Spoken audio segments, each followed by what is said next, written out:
forgive someone this Christmas. You know, sometimes the most crowded place in our lives isn't our schedule, it's our heart. Because bitterness takes space. Resentment takes space. Old wounds take space. They fill emotional rooms that Christ longs to heal.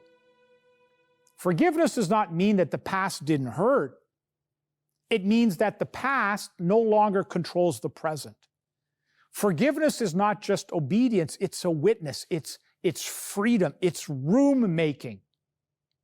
Because when you forgive, you create space for peace. When you forgive, you create space for joy. When you forgive, you create space for Jesus.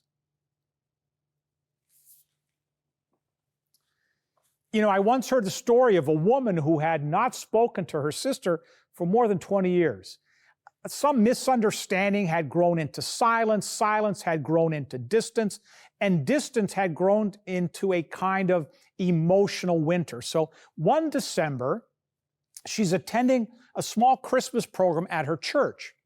And this child goes up on the stage, and they're holding a cardboard manger. And while they're holding this manger, they recited these simple words: Jesus came to make room in our hearts for love.